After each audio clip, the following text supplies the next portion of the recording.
going on, guys? Welcome back to Clash of Clubs.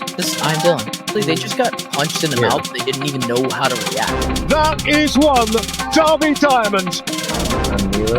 Do we want to do a little prediction? That was the last time they showed an initiative to go get a fucking player. They're still alive here. Balotelli. Aguero. I'm Grant. They're talking a lot about you 15. How will you respond 15? We downgraded from Peppa. Do you know how absurd that is? Ladies and gentlemen, it's match day. What's going on, guys? Welcome back to Clash of Clubs. I'm Dylan, alongside Mr. Mila and Mr. Grant, as always. The sport sucks, and we're going to talk about why it sucks in today's episode. But before we do that, we're going to self-plug ourselves, because that's what we do every episode. Trying to get to 100 subscribers. We just need 40 people to just make up their mind and go, these guys are awesome, and get us to 100, so then we could do a big 100 subscriber celebration. Pizza party. 40-yard dash. Oh. We could do both, really. The Predicky counter got a massive win to this weekend from me. There's 2 on here. Now, I do want to point out, Mila, I don't know exactly what you were putting here, so this was as of before I knew what you thought the Arsenal game was going to come out to be. So no chance he called them winning. No, I don't think I did. Okay. Or would have sound like me. retroactively. What's more important is I picked up a Predicky. Grant, you're still you got no Predickies. We're 8 matches in, So and what's we like the all multiplier in terms of value? Because I got 3 total. But yeah, but what's a Predicky multiplier? How much is that worth to you guys? I think it's worth a lot because all of our correct results are dependent on either our hatred of the team, really, or our team winning. And that's a Weird. big... Mine just comes from objective analysis. Oh, right. Of course. Sorry. I don't know. I can't believe I got the one. That's very funny. I feel like I've been pretty pro Arsenal so far this season. So it's funny that I got the Predicky right, just because usually we're an I was close. Arsenal establishment. If the game ended in 82 minutes. Yeah, you would have been spot on if it had ended in 82. I had the right idea. That's can we have that as a different counter? Is he had the right idea? Yeah, Counter where like the game script did fit my prediction. I mean, Maybe. the game did go kind of how you were saying until the last minute really winner. There's So no reward for almost. We talk a lot about that on this podcast. That is a good point. We probably shouldn't live in the world of ifs. Yeah, quote the one Scouser guy. If my aunt had balls, she'd be me uncle. All right, well, let's talk about hypotheticals. United suck. That's not the hypothetical part. I'll get into the hypothetical part later. Here are my 5 things from Manchester United's loss 3-1 to Brentford. 1, I'm going to start positive because there's not a lot to be positive about right now. C.O.C got off the mark and beat the 00 allegations, even though he's only started 3 games or whatever. But I think for him and the player that United paid for, it's just good that he finally got off the mark and scored a goal. And I'm happy that it was kind of a poacher's goal. Like, he just was in the box being scrappy, didn't give up on the play, and then scored his first goal, which is big. It sucks that we didn't get to do the jumping celebration just because of the fact that we suck. But that's okay. That's okay. That's the only positive thing that I've got from the game. So let's get into the negatives. 2, individual errors continue to ruin this team. You can look at all 3 of the goals conceded and go back to an individual error. The first one is Maguire deciding to just not make a decision, right? He doesn't decide to either step up to the halfway line or track the runner. He does neither. And then he makes a last-minute decision. Leads to Igor just... Is it Igor? Is it Thiago? Sorry. I'm saying his first name. But leads to him just having a one-on-one opportunity. He just buries it. Binder doesn't come off his line. What's new? And we go down 1-0. The second goal, I thought at first it was De Ligt's fault. And it, to a certain extent, it was. But if you go back and watch the replay, Dalot is literally...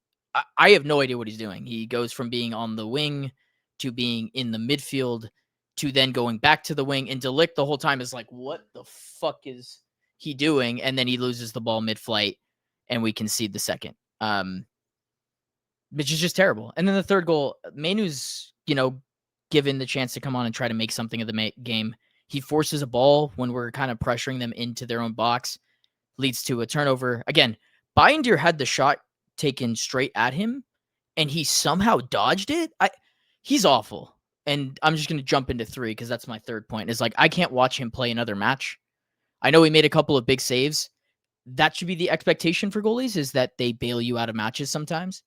He didn't bail United out of this match. Like, that first goal, your goalie's got to come off his line and at least make it a more difficult shot. Like, he had just acres of space, just went into a volley, and of course he's not going to, he's not going to save it. It's a half volley from the 18-yard box, like he's going to crush it, and the best thing that could have happened is it just getting shot straight at it. But what we learned from the match is if you shoot it straight at Binder, it doesn't matter because he'll still not make the save. I thought Lemons deserved to have a start here. I don't know why we paid for him. I don't know why. I just have so many questions as to why we're doing certain things, and that sucks. We shouldn't have bought a keeper. If that was the case and he wasn't going to play him, we should have just bought Martinez, because at least I know what I'm getting. I don't like the idea that we have this kid just sitting here. I don't care if he's a project or not. He's better than Binder. Until I am told he is not, and I see enough to prove that he's not. It's just frustrating. 4, VAR sucks, and we'll get into it later. That's a red card. It changes the game completely. United go from, even if Bruno misses the penalty, after it, they took 4 minutes, delayed the restart. They brought on 2 subs, iced out Bruno, and he misses it. And I'm not going to excuse Bruno's miss because he should have made it. But then we should be up a man for 30 minutes. It doesn't happen, and then the game obviously goes the way it does. The United didn't deserve 3 points, so I'm not going to act like that was the end-all, be-all, but it changes the match. It changes the match. And then 5, I have lost faith in Amorim. I think that most United fans did. I don't care if he's here or not, is kind of where I'm at. And that's what I mean by I lost faith. Because I like Amorim, and I wanted to see him do well. I just don't think that he's got enough in the bank, nor do I think he's got enough belief in himself to right this ship. And by the end of the Sunderland match, which we're going to talk about right now, it could be his last match. For him, it's a must-win. I think for the team, it's a must-win. And even if he's not here, this match is crucially important for United. They have to bounce back, and they have to beat Sunderland. And I know Sunderland have been good, and I'm going to flip it over to you guys to kind of talk about Sunderland a little bit before we talk about United. But we can't keep having the same conversation we've had week over week about what United are and what they are. So we'll just preview this match. So I'll switch it over to you guys now. Talk a little bit about Sunderland and their 5th place currently spot as the table sits. Insane. Get us started, Mila.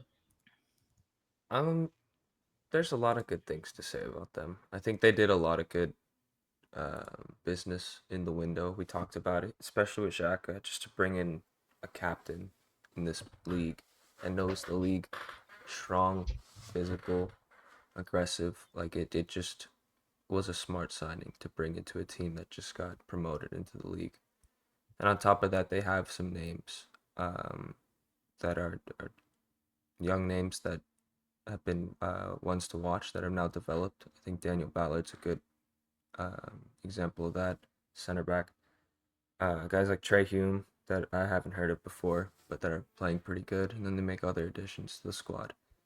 So they're looking good. I think this is going to be a really tough game for United. And honestly, it'll be a good indication of where the players' heads are at. Because if they know that it's hanging on by a string and you don't see the effort out there, I think it's pretty telling that they don't want him to be there. And that's one thing to look out for me. And I think the other thing would be that Lemons is probably Lemons. Yeah, I need to hear him pronounce it 50 more times Yeah. before I get it right. I think it was I think of Lemons. I think Or of layman's. I heard term. layman's. I hear that when I think it's I've heard layman's both. terms, but it's not. I don't know if it's. I've heard it both ways. He should get the start this week. I think I've seen things that he's been good in training. It's about time that he gets a shot. Yeah. And I've just seen Binder It was play one. like a handful of terrible. times. To Dylan's Yeah. point, that's enough for me. Like, especially with seeing Onana for as long as you did and his performances, all things considered, and then just to immediately see a different keeper and go, oh, he's worse. I think it's tough. But That is tough. is Yeah, I Sunderland are a think the- legit team? They lost one game this year. It was to Burnley. They've only conceded 4 goals in 6 matches. And their defense has been great. Mukiele came in from PSG. Yeah. He's pretty much in their bomb squad, and he's been fantastic. I think he was really good against Forest. The other guy, the Paraguayan defender, they got him from Getafe, so I think he can defend based off of that. Has that DNA in him. But yeah, Xhaka, huge. I mean, we recalled Guiu and they went and just brought Brian Brobby. Like, that to me was like, oh, they can just go buy him as a contingency plan. Like, I Yeah. think that speaks volumes in itself. But I think the manager as well, I'm not even going to attempt to pronounce his name. He's very French.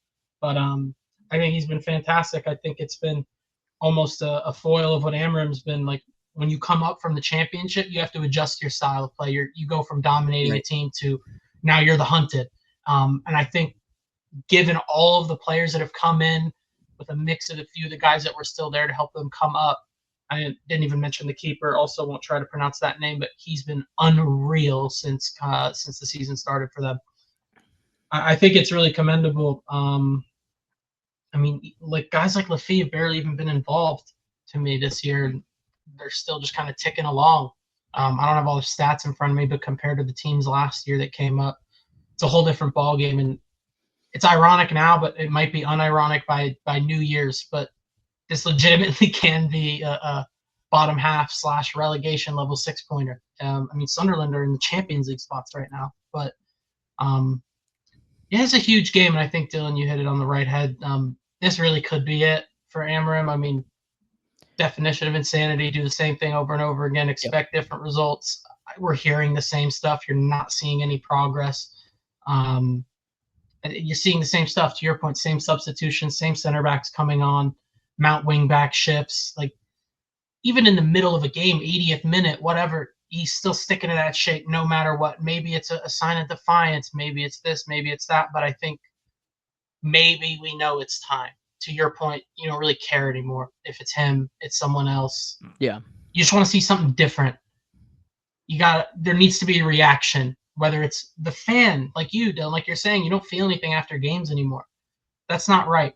Like you need to feel something. So I think whether it's a manager gone, which is obviously the easiest thing to do compared to changing other positions in the organization.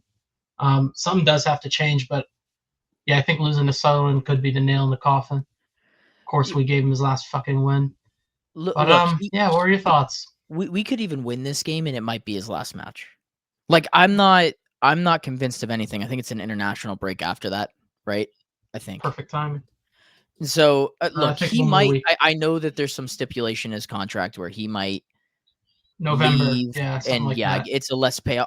It's going to happen at this point. It's a matter of when, not if, in my opinion. Yeah, once these conversations happen. Unless there's a crazy turnaround in the next 2 matches, which is my only hope as a United fan. I want to see United win every game. There's a lot of people out there that look at these matches and look at the manager and go, well, if we lose another one, he'll get sacked. That's awful. You're not a fan, in my opinion. You're just an agenda-driven human being that wants to see your position right. Like every Manchester United fan should hope that Amorim is successful, he's backed, and we go on to win things. Now, do I think that's going to happen anymore? No, but I'm still going to sit here with delusion and hope it happens. I've just lost the faith. I've lost the faith. Supporting. Look, I can't go into a match against Sunderland. I couldn't go into a match against Brentford, who have been awful at home, and think United are going to pick up 3 points here. But it doesn't come down to just Amorim and the tactics or anything. It's not one thing at this point. It's so many cogs are fucked up that we're sitting here just going in circles about what the issues are. And so for United's sake, and where I want to see them change is they've got to maximize Bruno at some point. I think that his burden has been at an all-time high over the last 2 seasons. And so instead of making him the focal point, they need to make someone else the focal point and take that burden off of him. How they do that at this rate, I don't know. I honestly would just start Minu next to Bruno. I think if you're going to concede chances like they already do, just stick Manu out there with Bruno and say, hey, look, we're going to concede these chances. Sunderland don't love to hold the ball, so we'll just play the game. And if they're going to smash and grab, we're going to try to hold possession here, and we're going to go and try to win this match by bludgeoning them with more opportunities. At this point, I don't know what else you do. Something. He'll probably go with Casemiro. I kind of forgot that he's probably back after this because it was yellow cards and not just a straight red, but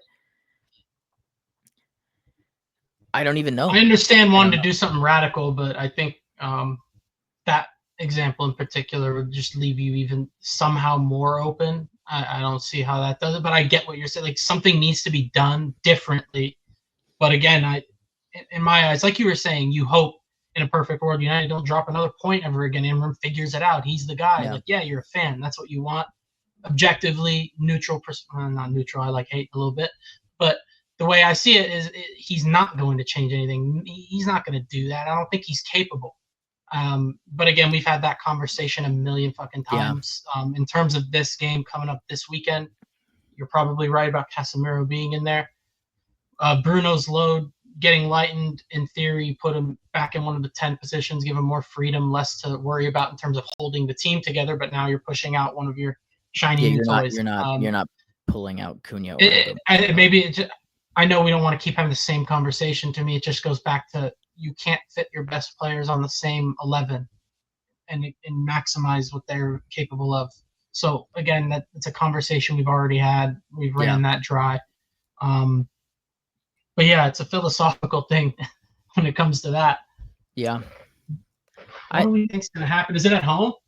It is at home, and United have played better at home, so there's some life on the idea that they'll pick up points. Like, we can't win, away from Old Trafford. So, and the support's always good. I think it'll be good in this one, but like the idea that it could go sour really quickly it's possible, right? Like, if United don't pick up the first goal or they don't figure it out quickly in this match, and Sunderland kind of sit there and they're around the match, like, it could turn sour. It could turn sour. It's just I think that's the scariest thing is if you lose the fan base from a United perspective, it's always really bad when it happens. I think back to C.O.C last year when he got the early hook, and I've been in the stadium. I was there for the Spurs one. Like, that was rough. It's rough being there when it's that toxic, and it doesn't really happen often. I could see it happening in this one if it goes bad quickly. It's a little scary. The worst part is I honestly, like I said, I don't think it's all Amorim's fault. I don't think it's necessarily the system or the structure, because I pointed out that all 3 goals that we conceded came down to individual errors. It wasn't like because they got carved open through the middle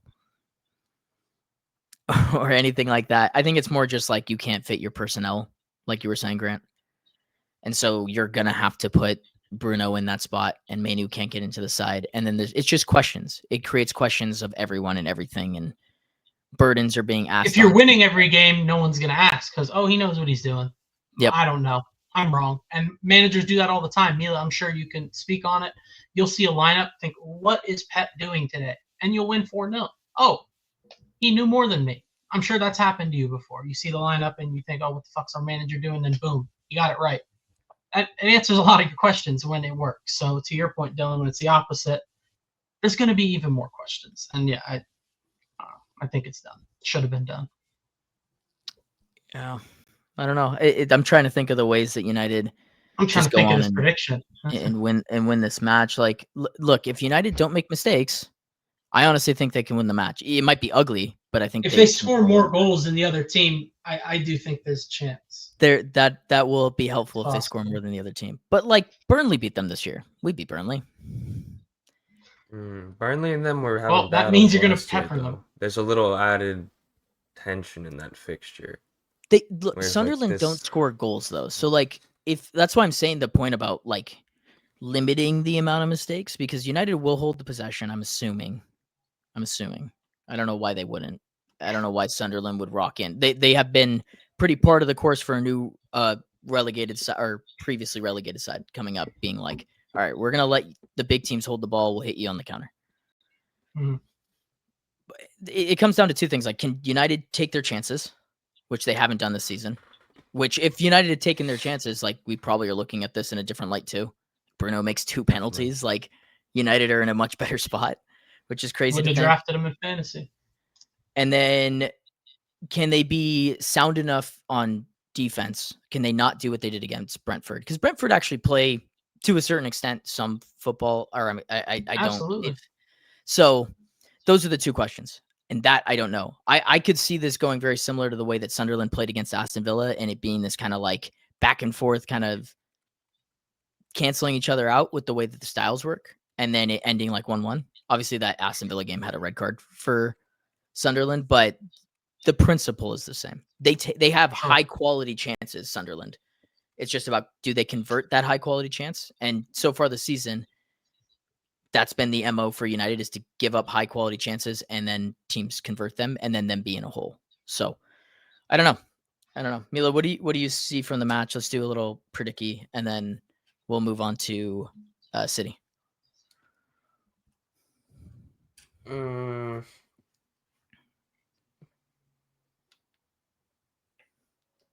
got 2-0 Sunderland. 2-0 Sunderland. Yeah. I don't see it going well. I was gonna go 2-1 with the consolation in like the 87th. Sunderland, of course. Yeah. We're gonna win 3-1. Of course. I don't know. I'm not confident in that, but we're gonna win 3-1. And I'll get on here next week and I'll tell you that we're gonna go into Anfield and beat them 5-0. That's how it works. Well, that I can believe more. that you can get behind. This is just the way your team works. Yeah, 1 game good, 1 game bad, or actually it's 1 game good, 6 games bad, 1 game. I was gonna say you gotta check them. This year it's been 1-1. Anyways, Mila, talking about good things. Your 5 things from Manchester City's 5-1 victory over Burnley. I thought we said we weren't doing a 5 things. Yeah. Oh, I thought we said that we were. You are fucking it up today. I Dylan. didn't You write gotta- anything you gotta lock down. into- All right. Okay, well, All right, just I got lock it. in and on do the fly. 3. On the fly.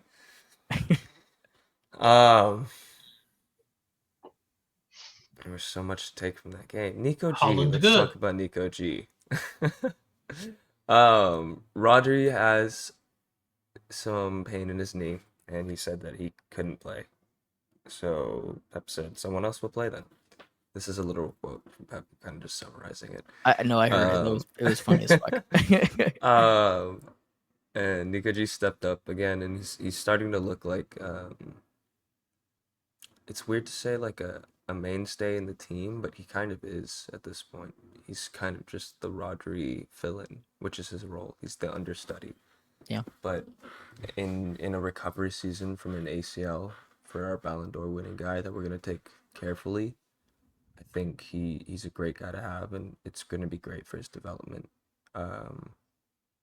Just being able to play at this level, the physicality, the times that you see him take a good touch in through the midfield and then just spew out some passes, I think is great. So hopefully mini Rodri in the making, or just Rodri 2.0. But I think he's been great in his chances this year. Second. You can talk about Haaland. Yeah, I was gonna save that for last, honestly. Oh, okay. Savio Nunes, nah. I thought the right side was pretty underwhelming. Until Bob got onto that side, which was a lot better. Could go back to what we were saying, that Savio just needs to get his confidence back underneath him, and then just match sharpness in general. He hasn't played that much this year. But Bob did look better. He did get that involvement in the goal. It was counted as an own goal, but he did get involved in that pretty soon after coming off the bench. So it's nice that we have that versatility, and I do think that Savio is one to watch, especially with that contract extension that's being talked about. It's kind of interesting. Or Doku was good. Wait, you're on 3. I mean, if you wanted, you could end it on here and do Haaland, and then we can just go into talking points and do 3 key takeaways instead, and just ignore the bottom. Yeah, let's do that. Okay.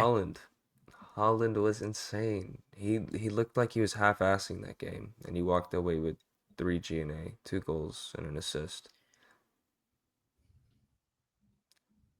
it surprises me every week.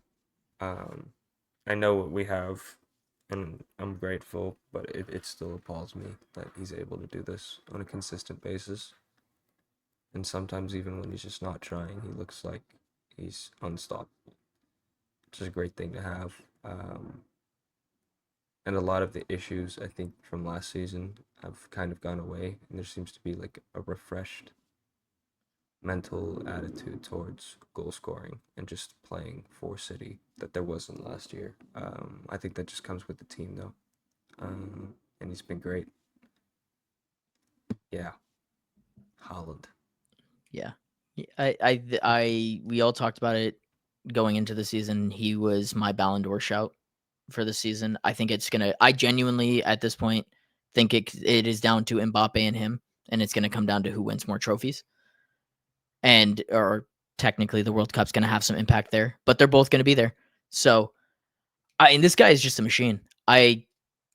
It's funny how he just kind of breaks games, and he doesn't do anything from like a build up play. It's just like fucking put him in the box, get him near the goal. And he's been better technically this season, but Mm-hmm. game changing, game breaking stuff in the box every single I think match. he's just a final third killer. That's what he's just the definition of his game. Once you put him in that final third, he's pretty lethal. I think anyone that wants to say that he can't dribble that well, like just give him a little bit of space in that final third, he'll destroy fools. So yeah, he's just an elite killer, and he's good at his job. Yeah, he's in a league of his own. It's crazy. The only other player of recent memory that I can think of that was this productive in a top league is like Lewandowski when he was in that Ballon d'Or season. But like doing this in the Premier League is just breaking. It Exactly. breaks all molds. I can't I understand mean, it. Like at it's just this age consistent. too. Yeah. Yeah, Um, not even near his prime. Lewa was a little older when he was doing that. Yeah, So 31, wasn't he? 31-ish. Is that even true? Are we just spouting nonsense? With Lulua? No, because that was He 2020, was a little and he's older. 35 now, or 35-ish. Okay. Yeah. Bro, he's like No. 37, bro. Is He's he old. older than that Okay. now? It's crazy.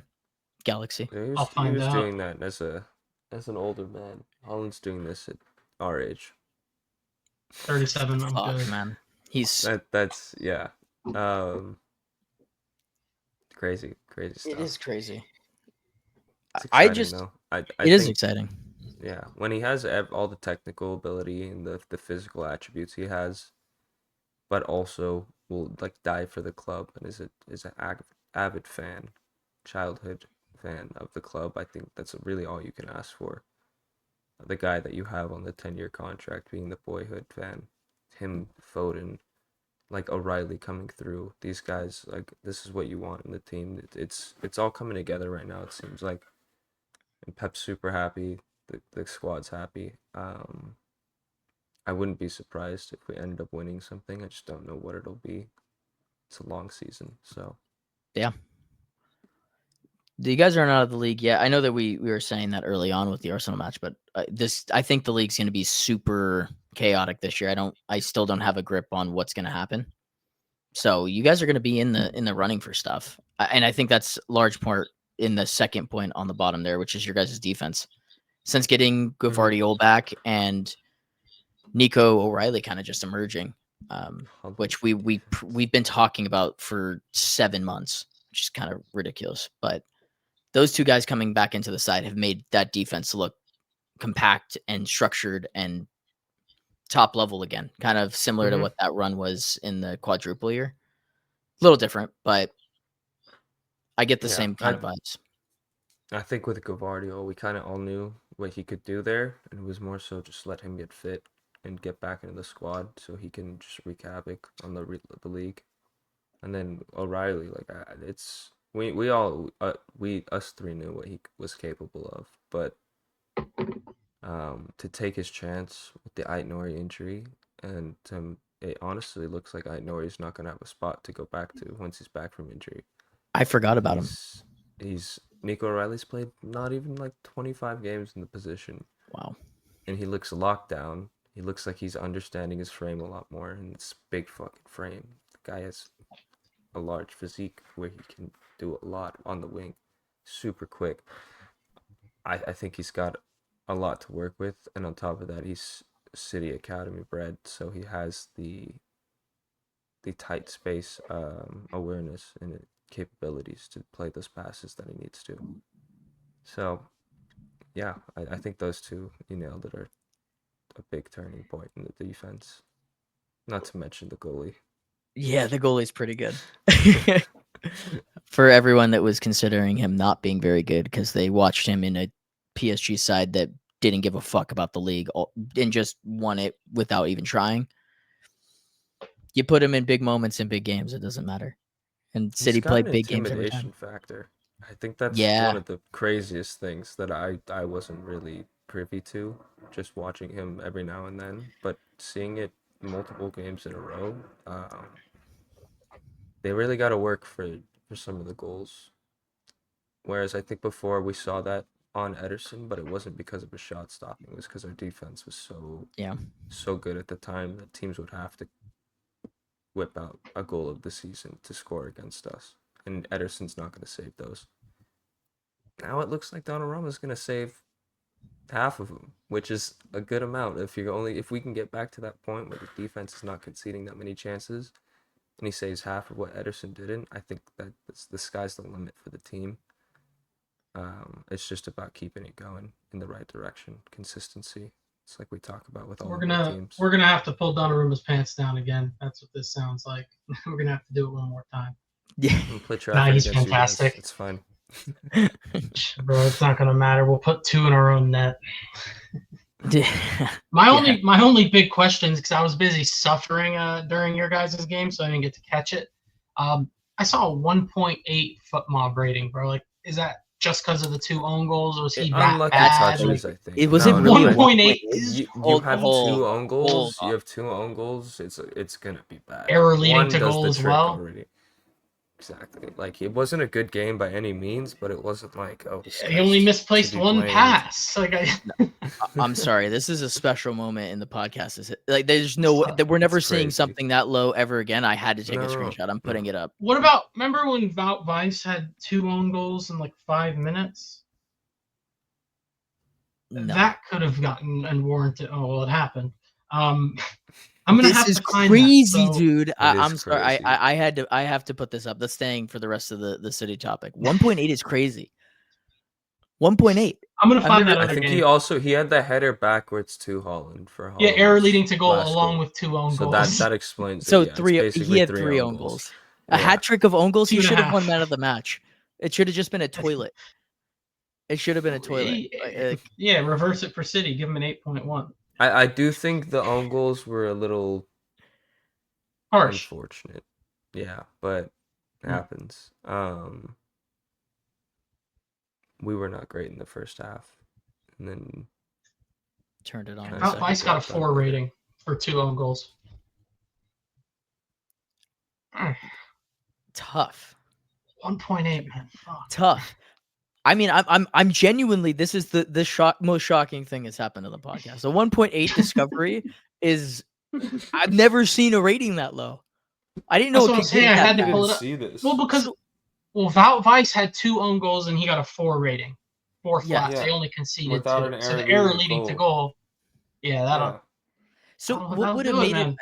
Okay, so if there's been like 10 10s in the history of FOTMob, right? And it was like Haaland less. getting 5 goals. Is there ever been a 0? Is my first question. And 2, what would it take to get a 0 if it hasn't been done yet? You can't have a 0. Because It's No, impossible. because they just don't register a rating. Yeah. Like, I've seen guys get a but goal can or you have a assist, but they get 0.1? subbed off A 0.1. right at the end of the game. They don't have a rating. I don't think so. Yeah, They you just have to won't be give on a the rating. field for enough time. You don't know, but Unless- I guess that could unless warrant getting a Esteve- 0. You get Maybe. subbed on at half. No, you get subbed on at 0.1. half. No. You sub on at half, immediately make an error leading to a goal, and then after that goal kickoff, you get sent off with a red. I was going Maybe. to say, so let's. But you play long this. enough to get a rating. If he had picked up a red card in like the right after the Haaland goal, like just fucking punches Haaland in the face, is that a 0? It has to be. That's fair. It could be, but I don't think Nicely worded email to statistically that FOTMob would to get more work. information. You on know, the rating I'm idea. gonna submit this into their customer support Yeah. section of their page. Just because I curious. think it's Dearest, important. It's important. dearest foot mob. What would it I'd like take to know. get a 0? I'm not mad at it. Do you want to say anything else on City, Mila? Do you want to talk more about Bogey Donnarumma? team. No, like that guy does his own talking. He doesn't need Cool. anyone else to talk for him. Did you say this is beating the bogey team? Yeah. Well, I don't know, because Frank's gone. So, is it Brentford or is it Frank? Wait, you played Burnley. Burnley. We play. Oh, I meant. Oh, the upcoming next game. match. Sorry. Oh, the game sorry, against I was Brentford. very confused. Yeah. looking Is it ahead. at home or is it away? I think it's at Brentford. They've been terrible outside of the United match there. I'd probably take you guys to win. We gave him a point. I mean, we should put them away, regardless of home away, Brentford, whoever. I mean, I think we should. Yeah, It's at the G Tech. Who do you guys play midweek? It's a matter of will Monaco? we win. Yeah. I mean, you guys are running 4 of the last 5 are wins. So you could stretch We're it looking into good. 7 before the international Yeah. break. That City We're would looking be very good. scary time. And then you get Marmouche and Ain't Nori back at some point in there. Cherokee's November, right? Yeah. No, he's back. He's back? I thought it was 2 months. No, Or is that Marmouche? Marmouche? Marmouche needs a little more time. I think. Marmouche was the 2 Actually, months. I Okay. think they all are back. Cherokee was 3 months, I swear. But whatever. Well, in they August. lied to you, bro. So I saw They never Sleeper at a lie. game today, or G to D, but I was like, what? I thought he was dead for a couple months. Yeah. Wait, They're all back? there. Like, Oh, they're coming back. Hold on. Rodri's out for like a week or 2, I think. yeah, anytime he has Oh, a wait. flare up, it's just How old is this? I could have sworn Cherokee's like back in training. It might just be like a return after that, recovery shit. Oh no, 4 days ago, hamstring injury update.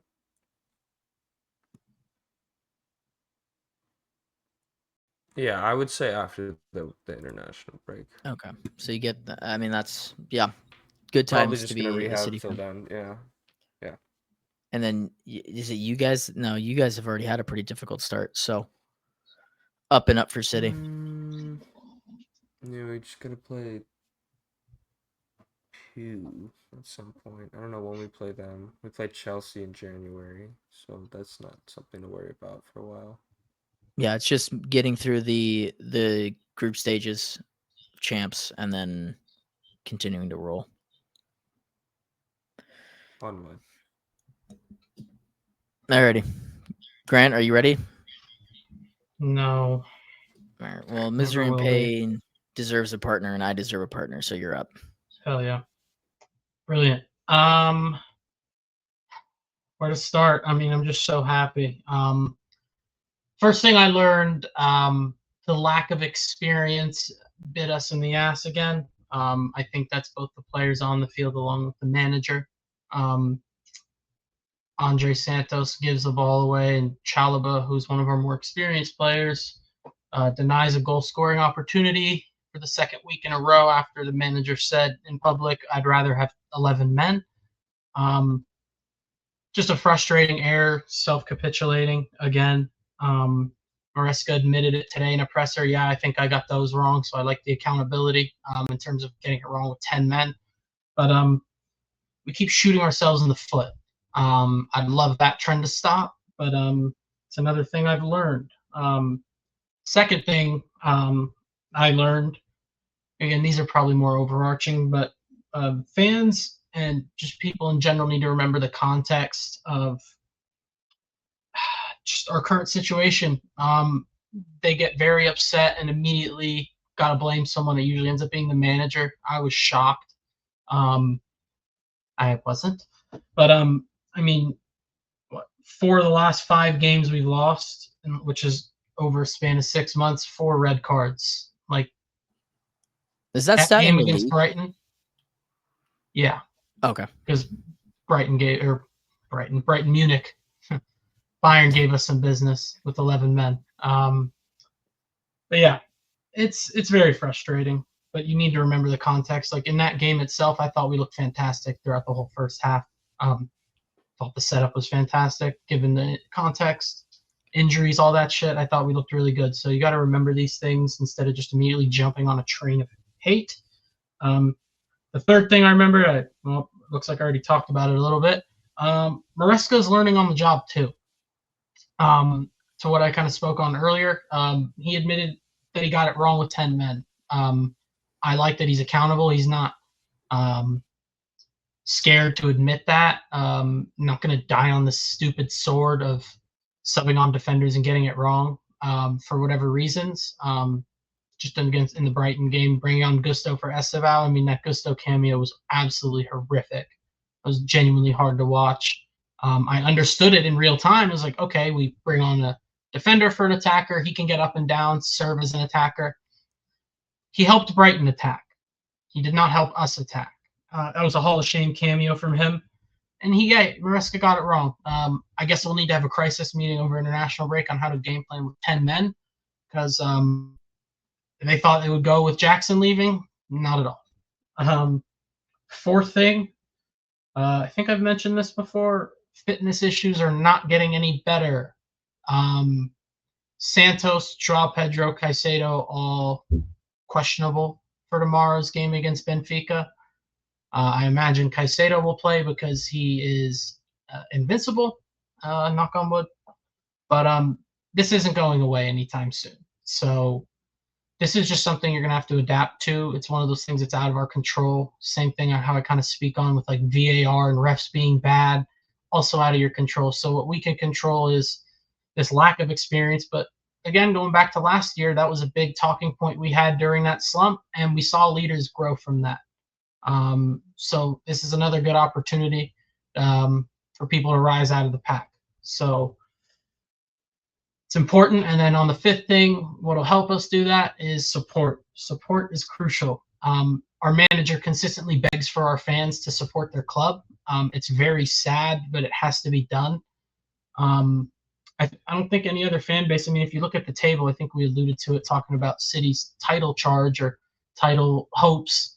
It's wide open. A lot of teams have been really bad.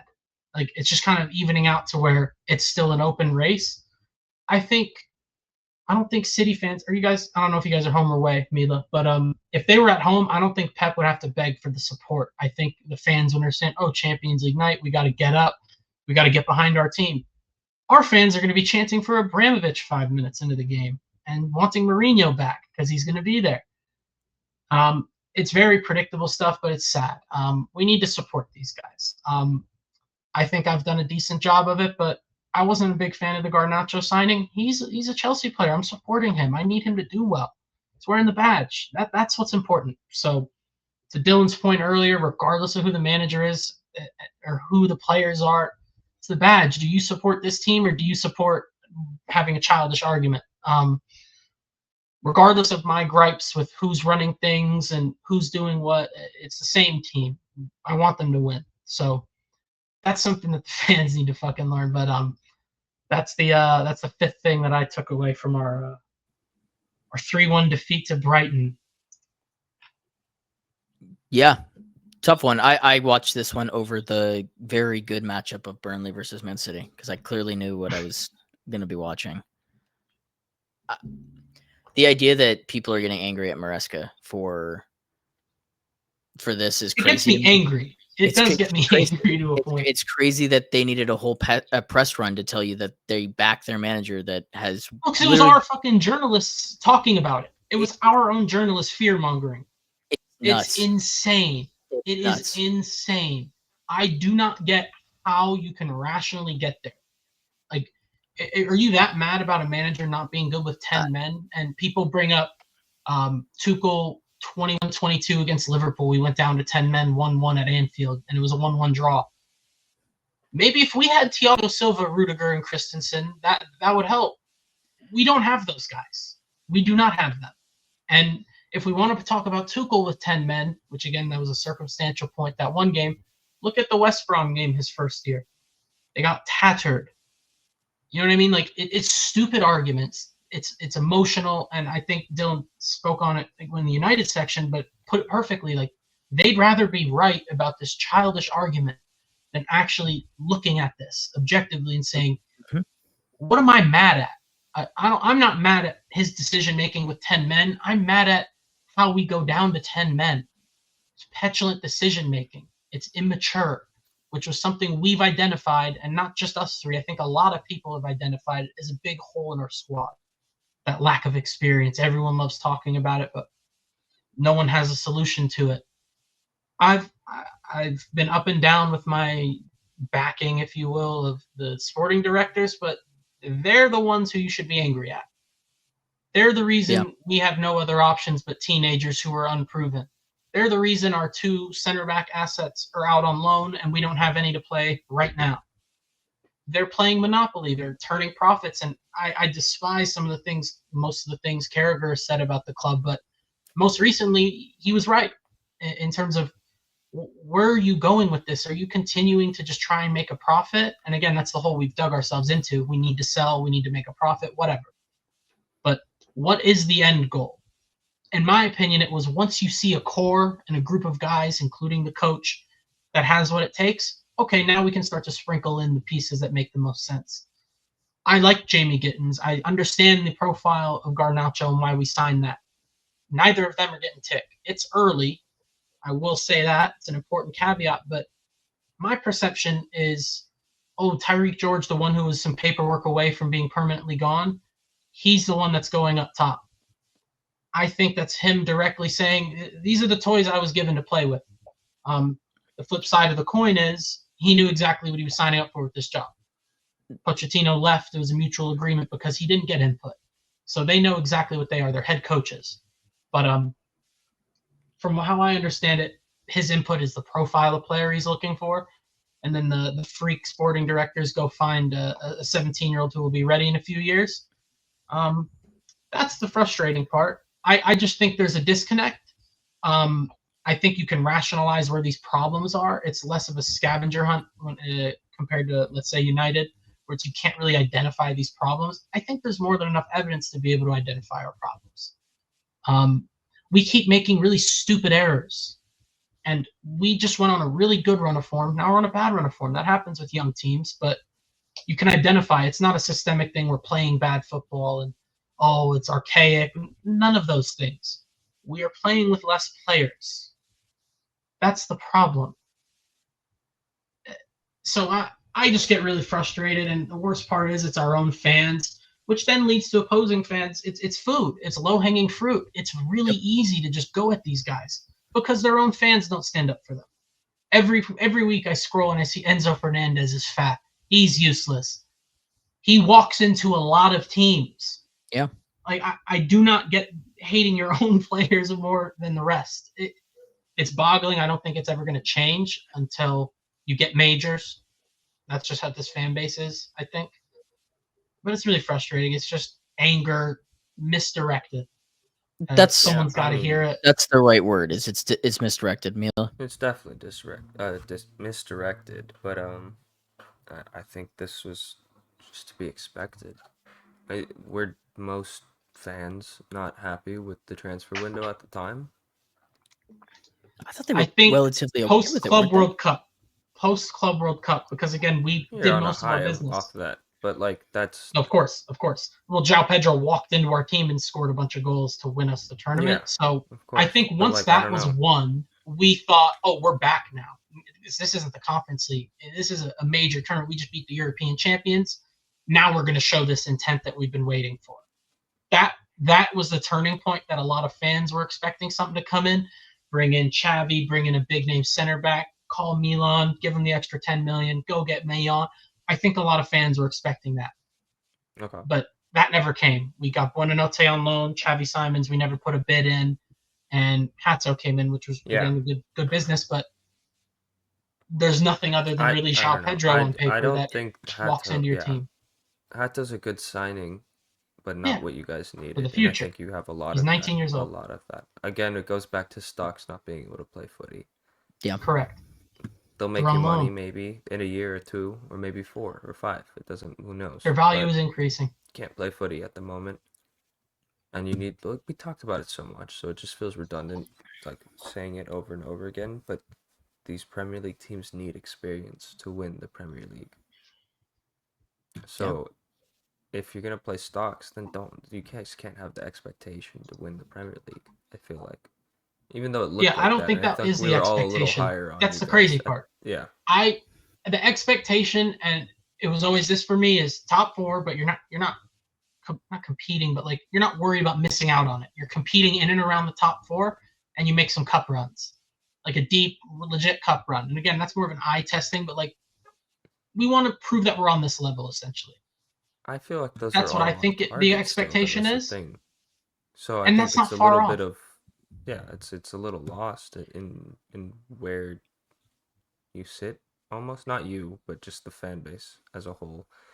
Um, like what is expected? Where do you think you're at right now? Because it's so up and down right now. It's like you guys Yeah, could easily get like to Champions League spots. quarterfinals, But round of is that 16. gonna be enough, or is the fan base then gonna complain that you guys didn't go on Right, and challenge? Like, is it just a constant exactly. Yeah. complain Yep, that's exactly with what it is. no sense of expectation? I feel like that's what it Right, seems like. because But what do you expect the manager to do differently? I personally gave him a lot of credit for the way we won our tournament over the summer. Regardless competition, this that I thought the game plan against PSG was masterful. I thought he outcoached Enrique, and we deservingly won that game as the better side. So is he the guy now? You're going to blame him for losing the 10 men. You're going to blame him for Robert Sanchez taking out Mbeumo. I just don't get it. That's where the frustration comes. He's the guy that got us to this point, in my opinion.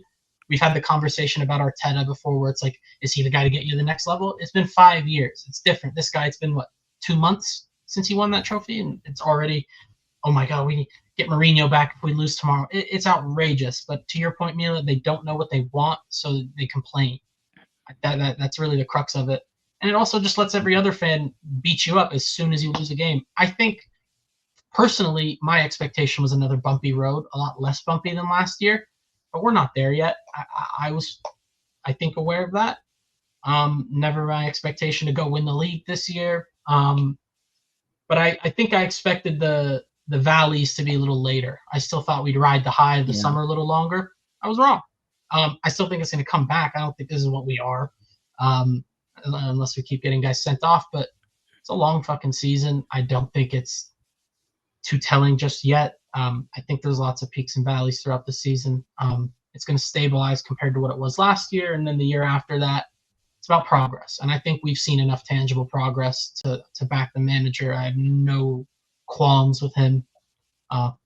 But yeah, it's just crazy to Dylan's point that even had to be a brief, that we had to put that out. It's mind-boggling. It's frustrating, but yeah, hopefully we're not booing at our own ground for our Champions League return. Yeah. Well, for me, looking at Chelsea from an objective standpoint, it's just you guys are testing your depth. And my honest thought on Chelsea is just that Maresca doesn't trust it. He doesn't trust Garnacho. He doesn't trust Gitten because he doesn't know him. And that's part of this model of like, if you bring in depth that is unproven, untested, it'll stay that way. And so it's just a difficult spot for the manager to be in. It's a difficult spot for the fans because it's just going to continue to get angrier and angrier as it progresses. And I think the reason that some fans are getting so angry is because this was supposed to be a relatively easy stretch of matches and Chelsea haven't looked comfortable.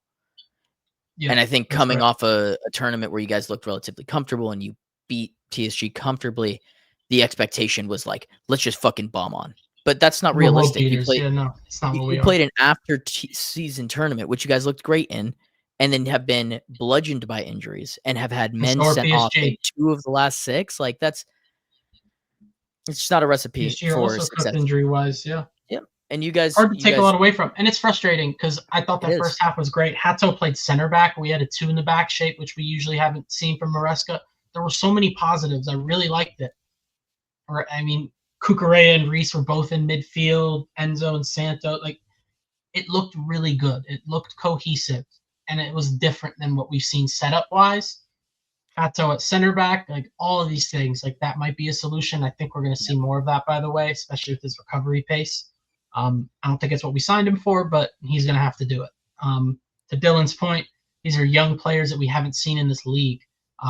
We're seeing it on a much bigger scale with Verts, but regardless of your level, there is an adjustment period to the league. And when you're a younger, less experienced player, I'd imagine that curve's even larger. So how's Maresca just going to throw in Gittins, who I think is a good player? I haven't sold my stocks yet, by the way. Oh yeah, go get a goal and assist in this Champions League game. That's not how this works, right? He's going to have to Pedro Neto go run around for 90 more minutes until these guys can settle in. It's going to take time. 8 new players came in. I get the only counter argument to that thought is he signed up knowing what this was, and that was the project. Correct. And so he should be willing to throw these guys to the wolves because that's the model.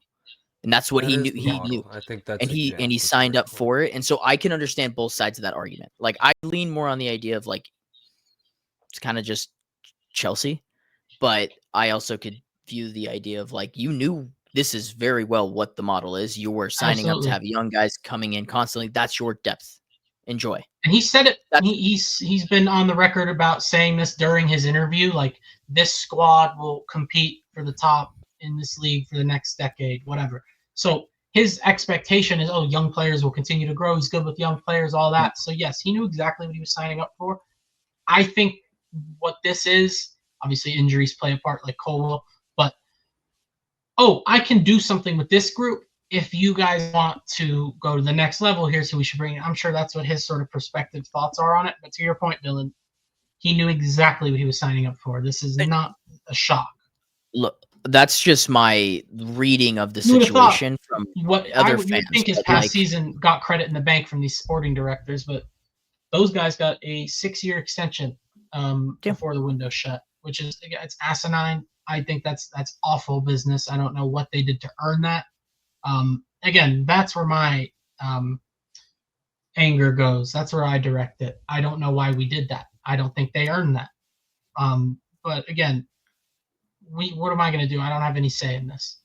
Whoever comes in, I got to back. Whoever gets out, see ya. So we'll see how it goes. But I mean, shit, Mourinho tomorrow. It's going to be a crazy game tomorrow. It will be. Before we talk more Chelsea and the big match at the weekend, I want to get angry. So we're going to get angry. I'm appalled.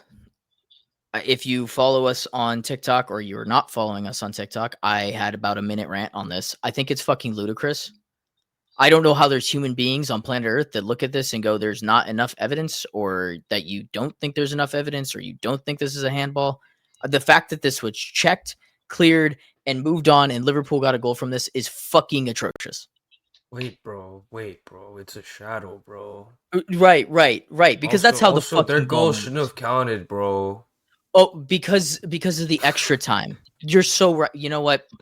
It always goes back to I've seen less given as a handball, but I don't know what the baseline is. I don't know what's what because of the standard of officiating. It always comes down to the same fucking problem. I've seen less get called, but wait, that shouldn't have been called to begin with. But then it's a fucking mess. They literally need to just expedite this. They need to get all these refs gone. They need to bring in a whole new group of people and just restart. It's crazy. It gets worse every week. There's no way. It's insane. Not the issue is nobody wants to be a ref. No. Because you look at social media nowadays, and these guys are alienated. There's no benefit of being a ref other than the money that you get. So you have to really love it, and I don't think there's a lot of new referees coming into the game. No. So what we have is what we got. That shouldn't be an issue, though. There should be some integrity in the job and in accountability. The sport. And I don't know, for the stuff we've been seeing over the years, I don't want to hear it from anyone that it's been some other way. And then going into this year, like what are we talking about here? This alone is just the cherry on top. We were already gonna have a video about their bullshit, and this happened after that. It's been 2 pods in a row where I've said, "Oh, we'll talk about it. We'll talk about it," and then this happens. And then what's funny is that Liverpool had extended time so that they could go win that game, and it happened that the Crystal Palace turned the table on them and they scored the satanic overtime winner. So it's like, You think if we didn't have semi-auto, they'd draw lines and rule that one out? Yes. probably. And it would have been the wrong call. Well, they did it to It could be Lukaku in a cup hatred, but final, I Dylan. I'll think never forget. There's too much Ugh. evidence and stats to say otherwise, and for me to say that this is my bias. And I'm not even necessarily sure it's Liverpool's fault. It might No, just it's be not. a PGMOL thing, and that it is. sucks. That really sucks. Because what are we supposed to do? What are they supposed No. to do? Who do we repercussion? The only people that lose in this situation are the fans Point and the deduction team. to Everton. That could be the move. Yeah, no, it's no one's fault in terms of the teams. I just think they're equally horrific, and it's because there's no accountability. To Mila's point, I think them announcing the calls is an improvement. I think there is accountability to that. You have to explain what you just did in terms of changing a call, but people get fined for talking about refs, get fined for anything, but they don't have any accountability. I understand. I think all of Mila's points are relevant in the sense that no one wants to be a ref. It's either you did your job and no one notices or you suck. But when it's this bad, again, objectively, they're just making bad calls, bad decisions. You don't even have to talk about the call itself. Just in principle, it's been bad. It's been a disaster. It's every match. There just needs to be more accountability. They need to. I think I've heard in other sports, or maybe it has been for footy, but refs having post-game pressers like, "Oh, why did you make that call? Why did you tell him to look at it?" I think maybe that solves it, because maybe it doesn't, because they just want to be all celebrities. You look at Howard Webb doing interviews everywhere justifying refs, so maybe that's the problem. But there just needs to be accountability. Whatever solution there is to make sure that happens, they need to have accountability for these decisions. Because when I complain about a coach for making a bad decision, or let's say Amorim, right? People are yelling at him saying he did something wrong. Well, he's going to have to answer to all those questions. The referees do not. So, again, there's no accountability. There's no accountability. We have PGMOL review. They like to tweet when they get something wrong. If they get it wrong, find the fucking crew that fucking got it wrong. Yep. They should lose their check for the week. Like, that's crazy. You don't get rewarded for being bad at your job. I remember Anthony Taylor got sent down to the championship last year, and he made a horrific call, but they didn't have VAR to change it. So, like, that didn't work. And then they just are reactionary. He's reffing our game this weekend. He should not be allowed to ref a Chelsea game, ever. Like, I think there's multiple instances. And again, it's not a Chelsea thing. I think every team gets fucked by referees, but it's not circumstantial with him. I've seen way too many pieces of evidence to where he has boned us. Regardless if he just hates Chelsea, I'm not saying that. He's fucked us way too many times. I think I've seen it happen before. Other refs do not referee games of certain teams. I think it is shambolic that he's allowed to referee our games still. But that's just one example. I'm sure you guys could name 5, right? Like, I have another one. The point is, they suck.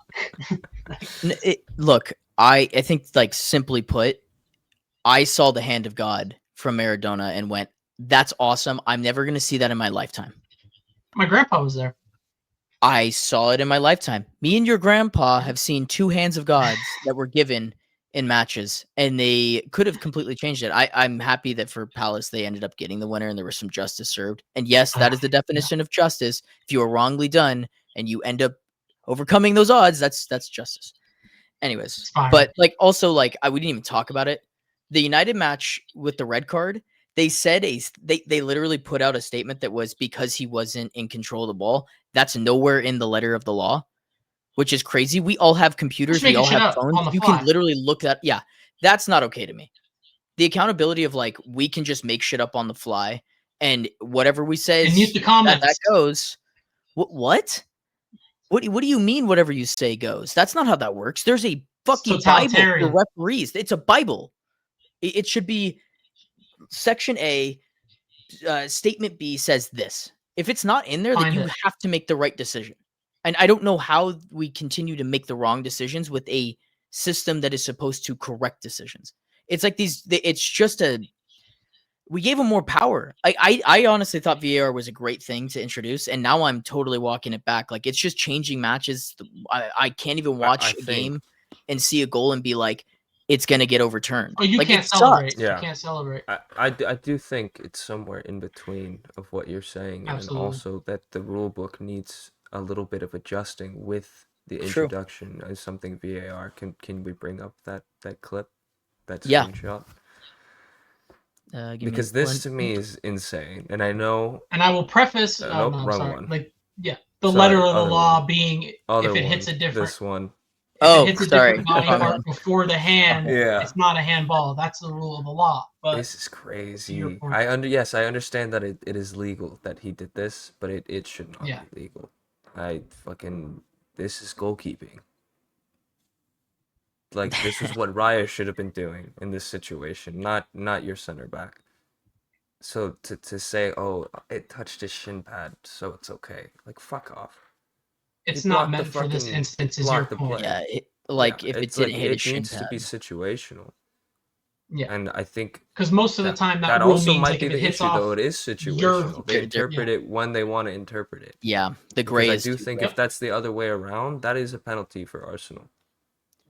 I've seen less given. But we could. So it's like, You're so I right don't about know. the gray area, because earlier in the match with the penalty, you could totally make the argument that like there's been others given in the past, and Pope gets a touch, and I like Fakundo's the gonna letter be of the law so mad says he's not in this conversation, dude. the letter of the law says that is I'm a not foul. saying it's Right, it- but- we've or already not a prefaced foul. He just hates it's not a referees. team fault. Yeah. He No, just it's- hates referees. It's off. No, it's, to your point, awful. Dylan, in this same game last week, where Sanchez got a touch on the ball first and then proceeded to Clark Mbeumo outside the box, right? It was a reckless, dangerous challenge. So, yeah, he got the ball. I think the follow-through is what got him sent off. In Pope's instance, he makes the challenge, makes contact with the ball marginally. I don't think he knew anything about that. And then the player somewhat leans into him, but again, it's almost like foul baiting in the NBA. You're there, I'm going to have to take do this that. penalty, right? Like, why wouldn't I? It's a free goal. So, again, interpretation. Yeah, They can do whatever they want with interpretation. So, I think Mila makes a really good point. The rule book was written without the idea of people watching it at 120 frames per second in slow motion. So, I you're think right. there does need to be an adjustment. So, I think it's a really good point, Mila. Yeah, Congratulations. the gray. You've pointed out that the gray is unfortunately too gray with VAR, and either you overcorrect in the letter of the law sense, or you totally leave it up to subjectiveness. But like, it's got to be one or the other. You can't You gotta stay. pick one end of the Yeah. spectrum, but I think that's where And that's consistency. That's where the issue comes in of introducing just electron technology as a whole in the refereeing sense. Like, you go one side of the spectrum, which is a human ref. There is error, but there's an understanding in the game. There might be bias, or you can go to a AI ref or a robot ref where it's just no bias, strictly to the letter of the law, no interpretation, and whatever it is, it is. Almost like a video game in that sense. So it's like, Pick one. where do we want to go? I don't think there is a lot of room for perfection in the middle. I think we'll be a lot more satisfied if we pick one or the other, and I don't think we're going to revert back. So Right, like I just think as we'll a see it random going example, but like one way. it can be strictly letter of law. So like VAR is strictly like offsides, it's semi-automated, goal line tech, ball goes out of bounds, and you can't argue those things, but you won't be able to go back and look at the build-up leading to the goal, the foul 10 seconds before that led to the turnover. You won't be able to look at that. So, like, for example, do I think we could go back to the controversial Josh King goal that got ruled out? Would I have been upset if no one looked at anything and that goal stood? No. It would have just went on. It would have moved on. I probably wouldn't have dwelled on it too much. I would have seen the tweets and clips after the fact, but I think that's mainly because of probably every team and fan base feeling like they've been wrong. So now they are overanalyzing, trying to find something to justify their feelings. It's a mess. It's a mess. It is a mess. Well, we're running long, so let's get off of VAR. Let's stop being angry, and let's preview Chelsea versus Liverpool with the last 5-10 minutes of the pod here. So we'll have a hard cap at an hour and 20. All right. Are both teams coming off of losses? Both teams having to play midweek. Well, Chelsea are battered in terms of injuries. Liverpool are the worst team on planet Earth. So I'm taking Chelsea here. Clearly. it's at the bridge. I'm not very confident. Yeah, it is. Hard to be confident. It is hard to be confident. I thought you were saying it's at the bridge. The But Benfica it's game's just at the being bridge. For both. interpreted. They gotta both go at to the bridge. Galatasaray tomorrow. Yeah, Liverpool Okay. are at Galatasaray. Look, we were talking about it on our text thread because we might do the live for it, but like Liverpool have made every single game this season a close one. So they've left it late in every single one. They are not a team that is unbeatable. Palace just took it and ran with it. I'm very curious to see to what extent Chelsea try to hold the ball, or if they do at all. I think every team should just play off the back foot against them. I think that's the way forward because they With will what make defenders? Well, you guys, if anything, you guys have more defenders than attackers, right? No. Because you finally got Lavia, Wilson's got hurt. minutes, and I'm talking about center backs. Just center Oh, backs. well, the thing is they don't do anything aerially, so I don't expect you guys to have to deal with anything aerially, which is a plus. So they still have to defend. Yeah, but if you so make Chalobah's your suspended. Chalobah's not playing. Right. Achapong is probably going to have to start. Badiashile Shield is fit. Is He had maybe one of Tosin the worst fit? center back cameos I've ever seen at Anfield. What'd you say? Is Tosin fit? No. Calf out till international break. Okay, so you're probably running Hato and Achapong. Two fullbacks. and Naturally. Do you go five? Um, Does he go to like a more 5-back setup with Reece back there? I don't mean that he's gonna play like. I don't that want to on see Gusto paper, play either. He can. Shit. I don't know. It'll probably, in a perfect world, it's Lavia and Caicedo. When we played them last year, That's a good home point. and away, we were the better team. One, they were on the beach. The other one, we went to Anfield. We played pretty well. Lavia can absolutely change the tides of our season. Fofana's also in concussion protocol because our backup keeper punched him in the head. Yeah, so he's also not going to be able to play. Yeah, Badiashile, Hato, Achampong are the only center backs available. I have zero confidence going into any games. No, that's fair. But I mean, I think you guys have a spot on the field that is much better than theirs at its current state, and that's your guys' fullbacks. Like Cucurella and James are both better, and there's space to exploit. Reece James has been fantastic going forward. So the ability to get him as forward as possible, I don't know what the plan is there. Like this might be the reason to try to hold possession, is so you can get him further up the pitch. But like I said, like Liverpool have made everyone look good. Everyone has looked good against Liverpool. They just have gotten. We make a lot of teams look good too, Dylan. Well, that's after you give them an extra player. Another attacker. A good point. Like João Pedro's last shot he's taken in a game was against Brentford in the first half, I believe. And it was blocked. Yeah, I mean he's like, played what? He's exhausted. Minutes of. He's exhausted. We're rinsing a lot of guys dry. I mean, Esteval's really our only hope in terms of like X factor. And he's another 18-year-old who I wouldn't say lacking end product. I think the decision making just hasn't gotten it right every time, which he's an 18-year-old in a brand new league. I expect that. But in terms of just his play, his understanding of the game, I think he's been fantastic. It's just that decision at the end. I expect it to come with time, but he's our only real X factor right now. I'm sure you're gonna have Neto running up and down causing problems. It's probably gonna be Esteval, Neto, João Pedro, and then midfield 3 is gonna be Caicedo, Lavia, Enzo. If I had to guess, but I don't even trust Lavia to start. I will say this because I want to kick it to Mila. I think Garnacho has to start.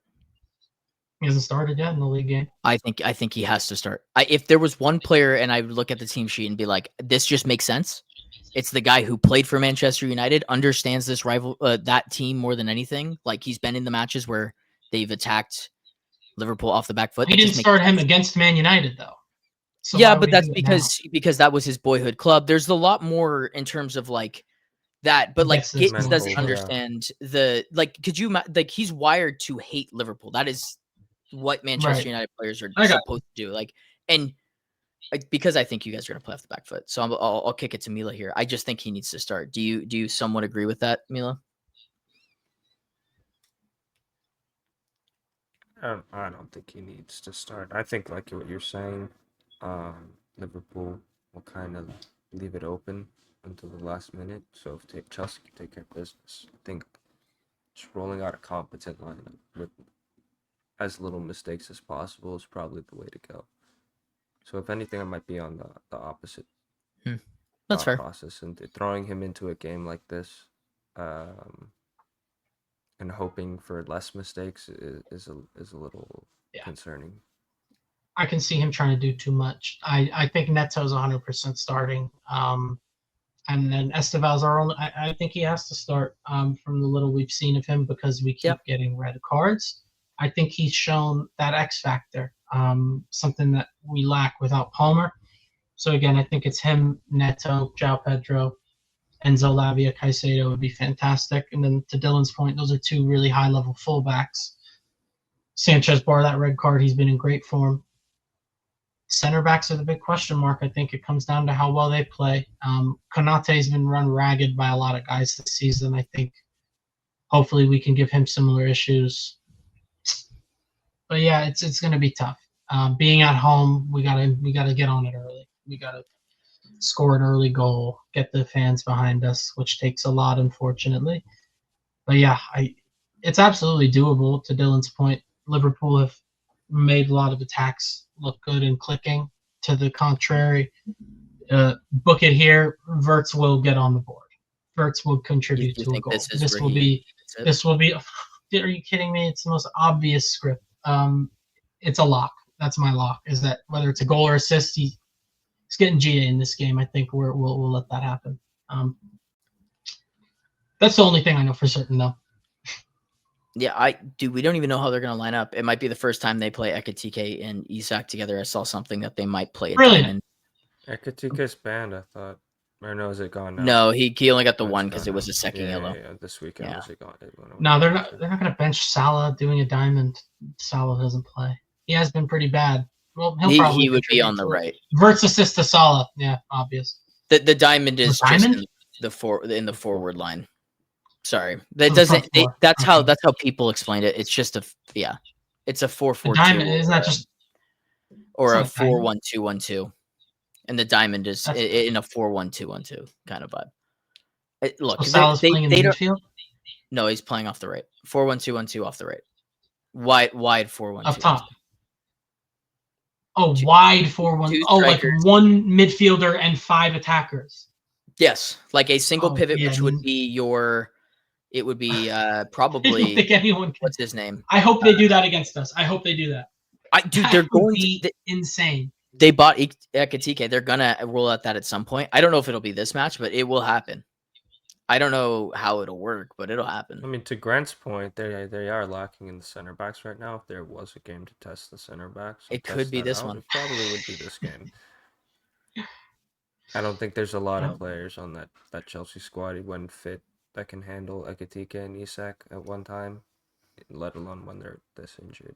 So true. Let alone the teenagers that we're gonna have to throw out there. Yeah, look, I think this game comes down to who's gonna be more clinical. I think both teams are gonna give up chances. I think it has the potential to be a goal fest, which means it's gonna end 0-0. But you've got 90 seconds. Every team, Liverpool, every game is like an XG of 2.5 and 3. So if you can be more clinical than Liverpool, you will win this match. So we're asking for Robert to lock in. Yeah, Predickies. which he's been good at. So yeah, Predicky. Mila, you want to go first? I'll go second. Yeah, Grant will finish it off. Ooh. Give it your hate. I'll go 2-2. 2-2.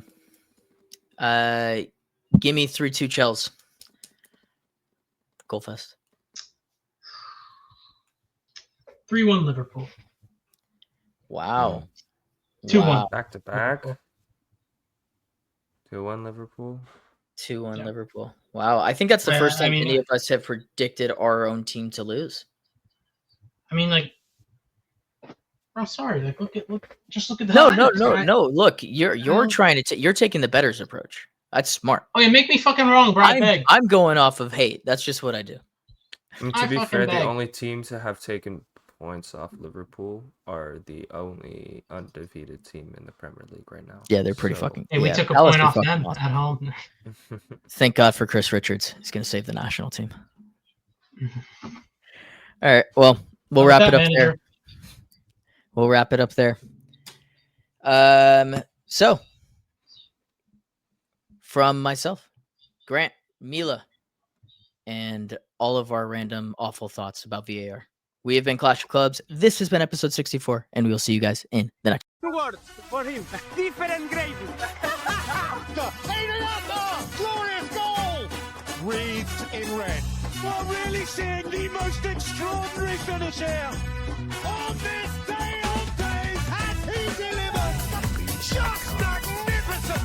Potentially life-changing! That's football. Minute you let it under your skin, then you begin to make it better.